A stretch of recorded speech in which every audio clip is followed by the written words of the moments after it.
रखते थे। उनका जीवन सदियों पुरानी मिट्टी के भरोसे था, लेकिन दुर्भाग्य ने उन्हें कभी चैन से नहीं जीने दिया।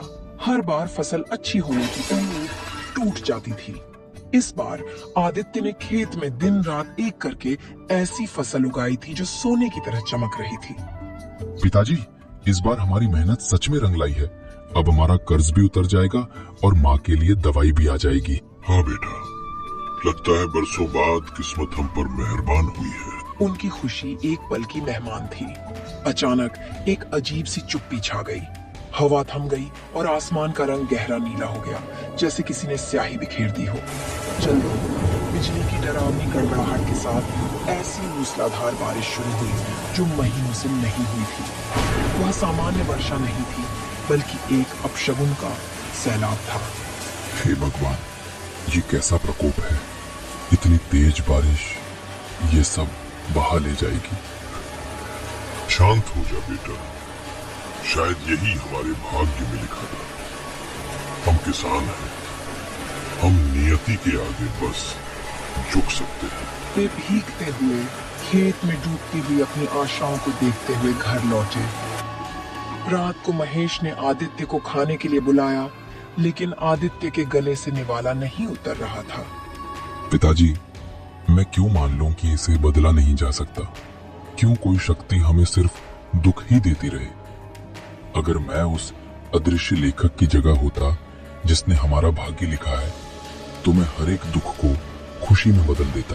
बेटा, ये संसार है, हमारे हाथ में सिर्फ कर्म है, फल नहीं। जिसने हमारी किस्मत लिखी है वो हमसे बड़ा ज्ञानी है। इस बात पर आदित्य के मन में पहला और सबसे गहरा संदेह उत्पन्न हुआ। क्या कर्म ही सब कुछ है, या किस्मत की कलम किसी और के हाथ में है? अगले दिन आदित्य उदास मन से शहर की ओर निकला। रास्ते में एक बरगद के पेड़ के नीचे उसे एक तेजस्वी तपस्वी दिखाई दिए जो गर्मी से बेहाल थे। उनके माथे पर पसीने की बूंदें थीं, लेकिन आंखों में एक अलौकिक शांति थी। वत्स, क्या तुम मेरे लिए कहीं से निर्मल जल का प्रबंध कर सकते हो? ये यात्रा बहुत कठिन रही है। आदित्य बिना देर किए पानी ले आया। जल पीकर तपस्वी के चेहरे पर गहरा संतोष आया। तुमने एक प्यासे यात्री की आत्मा को तृप्त किया है, तुम्हारा कल्याण हो। तुम चिंता में क्यों हो वत्स? बाबा, मैं भाग्य के इस खेल से तंग आ गया हूँ। मैं सबकी किस्मत बदलना चाहता हूँ, ताकि कोई गरीब न रहे, कोई भूखा न सोए। तुम्हारी इच्छा नेक है, लेकिन नियति का मार्ग बहुत जटिल है।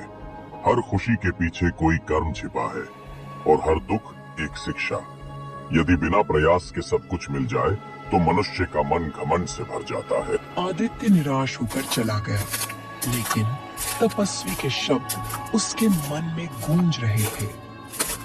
चलते चलते एक नदी के किनारे उसे जमीन पर एक अनोखी चीज मिली। एक चांदी की चमकती हुई कलम और एक पुराना खाली चर्म पत्र। कलम हवा में हल्की सी झूल रही थी और ऐसा लग रहा था जैसे वह आदित्य का ही इंतजार कर रही हो। उसे उठाते ही आदित्य को एक अजीब सी ऊर्जा महसूस हुई। तभी उसका बचपन का दोस्त विकास वहां आया। आदित्य, मैं तुझे ही ढूंढ रहा था। मुझे तुरंत कुछ पैसे चाहिए। मेरे साहूकार ने धमकी दी है कि अगर आज शाम तक कर्ज न चुकाया तो वह मेरी बहन की शादी रोक देगा। विकास, मेरे पास भी एक फूटी कौड़ी नहीं है। पिछली रात की बारिश ने सब खत्म कर दिया। कोई बात नहीं दोस्त, लगता है मेरी किस्मत में यही लिखा है।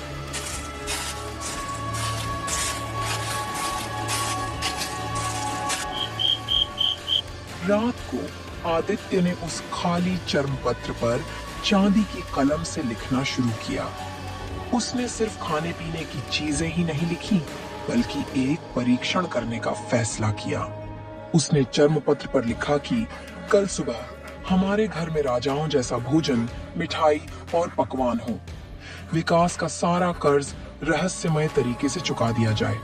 और सबसे महत्वपूर्ण, मेरे पिताजी को एक गुप्त खजाना मिले जो उन्हें एक अमीर आदमी बना दे।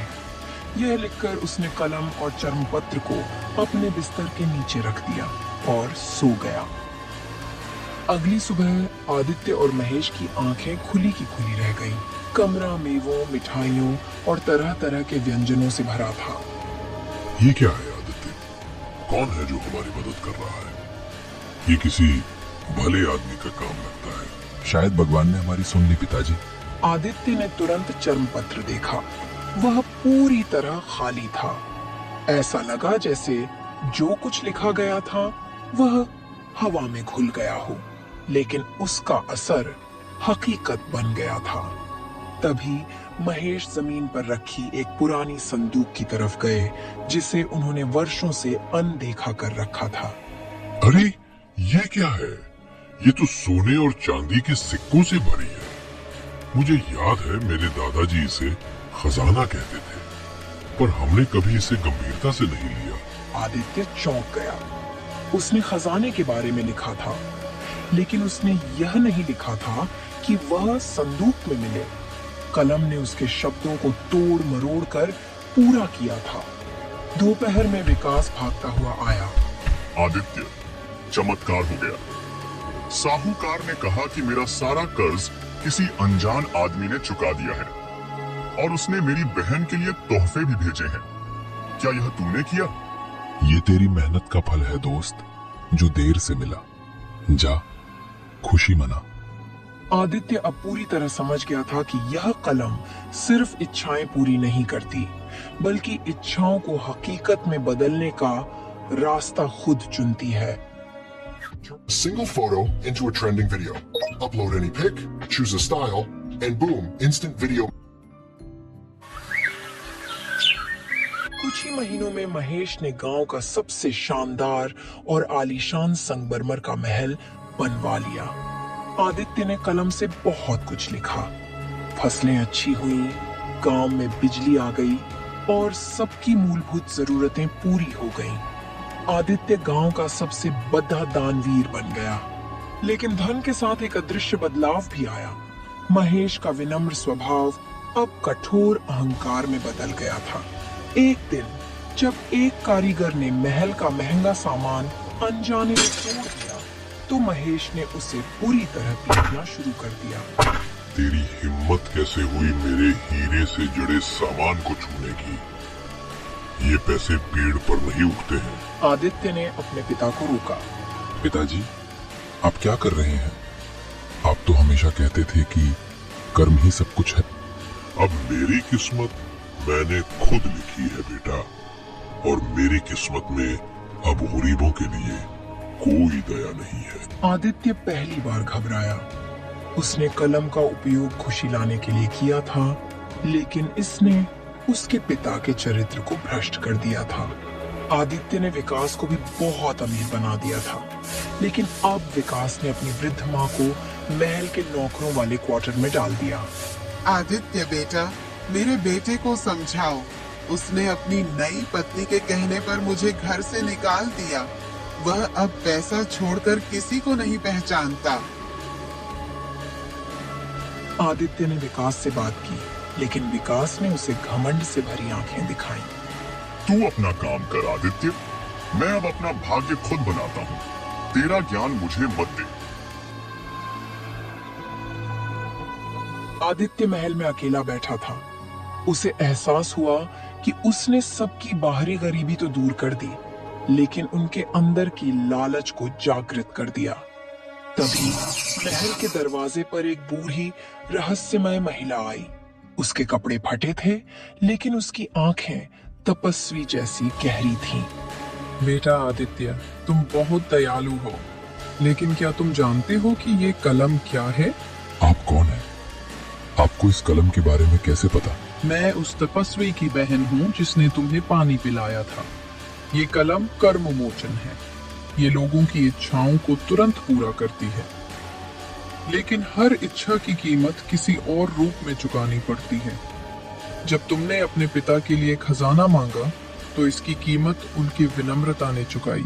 वह आगे बताती है, इस कलम का इस्तेमाल हमारे पूर्वजों ने तब किया था जब धरती पर घोर अन्याय था, लेकिन इसका हर उपयोग लोगों के आंतरिक गुण को छीन लेता है। तुमने खुशी लिखी तो लोगों का संतोष छिन गया, तुमने धन लिखा तो उनका प्रेम छिन गया। अब ये कलम लालची हो गई है। आदित्य को एहसास हुआ कि वह एक भयानक जाल में फंस गया है। उसने खुशी पैदा करने के बजाय सबके जीवन में एक अदृश्य शून्य भर दिया था। इसे खत्म करना होगा, लेकिन कैसे? इस कलम को नष्ट नहीं किया जा सकता, लेकिन इसे इसकी मौलिक अवस्था में वापस लाया जा सकता है। तुम्हें इस चर्म पत्र पर अपनी सबसे बड़ी गलती लिखनी होगी और सच्चे दिल से उस गलती के लिए क्षमा मांगनी होगी। आदित्य तुरंत चर्म पत्र लेकर अपने कमरे में गया। उसका हाथ कांप रहा था, लेकिन उसका संकल्प अटूट था। उसने कलम को उठाया और लिखा, मैं स्वीकार करता हूँ कि मैंने प्रकृति के नियम तोड़े। मैंने बिना मेहनत के धन बांटा और अपने प्रियजनों के चरित्र को नष्ट कर दिया। मेरी ये अंतिम इच्छा है, जो कुछ भी इस जादुई कलम के कारण हुआ है वो सब तुरंत मिट जाए। सभी को उनकी मौलिक स्थिति और उनके आंतरिक गुणों के साथ लौटा दिया जाए। ये कलम हमेशा के लिए एक साधारण निष्क्रिय वस्तु बन जाए। जैसे ही उसने अंतिम शब्द लिखा, एक तेज नीली रोशनी पूरे महल को घेर लिया। एक क्षण के लिए आदित्य को लगा कि महल ढह रहा है। अगले ही पल वह फूस के अपने पुराने छोटे घर में लेटे हुए उठा। उसका शरीर पसीने से भीगा था। महेश पुराने फटे कपड़े पहने उसे जगा रहे थे। बेटा आदित्य, उठ जा। रात भर तेज बारिश होती रही, हमारी फसल। आदित्य ने तुरंत कमरे में देखा। चारों ओर गरीबी थी, लेकिन महेश की आंखों में वही सहज प्रेम और संतोष था। तभी विकास भागता हुआ आया। आदित्य, मैं तुझे ही ढूंढ रहा था। पिछली रात की बारिश ने सब खत्म कर दिया। मेरी माँ भी परेशान है। विकास, तू ठीक है? तेरी माँ ठीक है? हाँ, पर तू इतना खुश क्यों है? सब तबाह हो गया। आदित्य। नहीं दोस्त, कुछ भी तबाह नहीं हुआ। हमारा प्यार, हमारा संघर्ष, हमारी मेहनत, वो सब सुरक्षित है। आदित्य ने जमीन पर पड़ा हुआ वह पुराना चर्म पत्र उठाया। वह खाली था। उसके बगल में वह चांदी की कलम पड़ी थी, जो अब एक साधारण टूटी हुई लकड़ी की पेंसिल में बदल चुकी थी। आदित्य ने अपने पिता और दोस्त की तरफ देखा। अब कोई अहंकार नहीं था, कोई लालच नहीं थी, बस सच्चा संतोष था। पिताजी, विकास, अब हम फिर से मेहनत करेंगे। इस बार जो हम बनाएंगे वो केवल ईंट और पत्थरों का नहीं होगा, बल्कि हमारी मेहनत, हमारे प्रेम और हमारे सच्चे कर्मों से बना होगा। सच्चा भाग्य वही है जिसे हम पसीने से लिखते हैं।